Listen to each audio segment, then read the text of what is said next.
Distinguished guests, ladies and gentlemen, I think the Premier may still be here having photographs taken. My colleague, Minister Scott, Alan Sandell representing the Greens, Victorian Multicultural Affairs Chair, Helen Kapelos, and her commissioners. In particular, could I acknowledge Mimi Watts and Sise Dinku, who are wonderful representatives of the African communities on the Victorian Multicultural Affairs Commission. And could I thank personally Mimi for loaning me her dress. So tonight, ladies and gentlemen, and representatives of a range of organisations, of course the Lord Mayor is here. Could we congratulate her? It is fantastic to see a woman of her calibre come through. And I'm sure that she's going to be an outstanding leader of the City of Melbourne, our most livable city in the world, for many years over. And it will continue to impress, no doubt. What we've seen of her in the last few days shows quite clearly that she is going to be very difficult to match. Victoria Police, in particular, could I acknowledge Crispy, as we all affectionately know him. He's a wonderful dancer. That's one thing that we know. His boss, the acting chief, is here tonight, and we will judge how dedicated they are to the community by how vigorously they dance on the dance floor. Could I also acknowledge all of you, the organisers, Sheila and her team, who do an amazing job. Fred Alale, who is an amazing MC. Pony, who's going to have a baby in 2 weeks' time. Let's all give her a big round of applause and wish her all the very best of luck. Look forward to seeing what happens in a couple of weeks' time and hearing all about it. Matthew Guy, the leader of the state opposition and the former Minister for Multicultural Affairs, sends his very best regards. He did have a very important family event today, so he sends his best wishes for the celebration of Africa Day. But as in his place, obviously I'm here, and I consider myself to be a deep and loyal friend to the African community. And it's been my pleasure and privilege to be in attendance at many of your events. And in particular, could I say congratulations to the origins of this action plan, African Action Plan, which began at a meeting at Kensington Town Hall, where there was some doubt about whether the diverse African communities would actually be able to come together and bring forward a plan some 2 years ago. So we've now seen that emerge 2.5 years later, and I remember Zione Walker doing a presentation at the Kensington Town Hall of that initial draft plan, and I know that the ideas, while spearheaded by the Ministerial Task Force, came from the grassroots because they're the only ideas that will work. So congratulations to each and every one of you for actually having that input. But it's not just the input, it's not just the $8.6 million.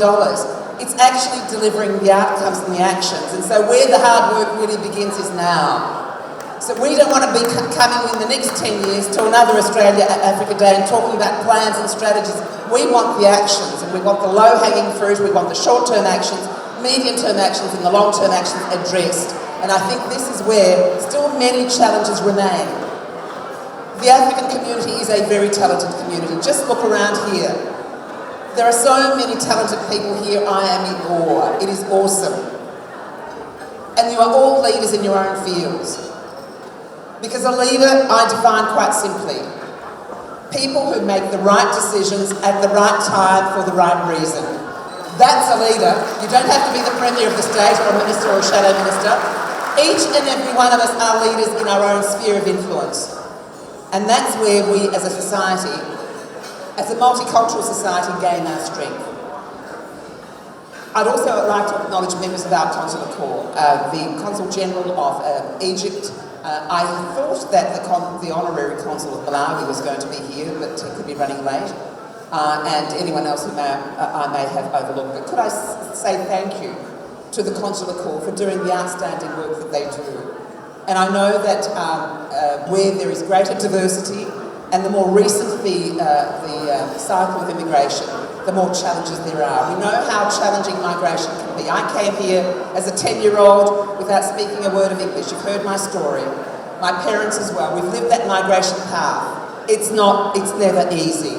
But the wonderful thing about this country is it doesn't matter what colour your skin is, what language you speak, what religion you practice, or your political beliefs.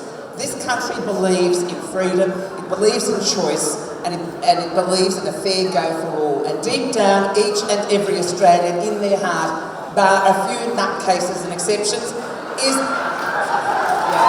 always going to be some. Deep in their hearts, they are egalitarian, and they embrace people who embrace them and who embrace Australia. They embrace people who are good citizens. And it is beholden upon each and every one of us, no matter where we are from, to be good citizens, good contributing citizens. And in this room, you've got the cream of the cream. So 55 years ago, the African countries came together with the objective of working collaboratively, of working towards improving the future of the African nations. Now we have 55 countries in that particular union. I understand one more came on board just recently. Who knows, when we get to the 100th anniversary, we may have 100 countries, I don't know. But the future is there in collaboration. We want to see the quality of life improve for those who still remain in Africa.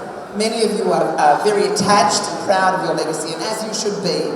In this country, you can be proud of where you were born and still be an outstanding Australian.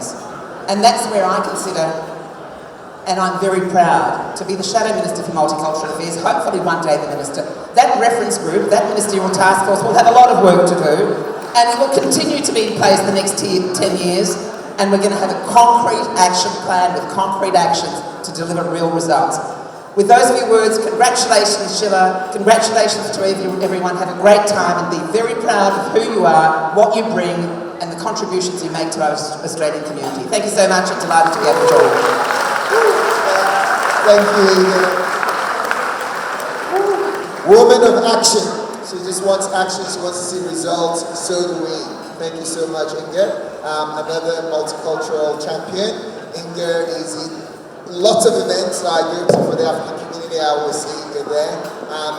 Dedication and passion, and just pure energy is just to be commended. And also just that actually goes to the heart of it, that in Victoria, multiculturalism actually transcends party politics. It is something that both parties believe in and promote. So another round of applause for our Shadow Minister for Multicultural Affairs.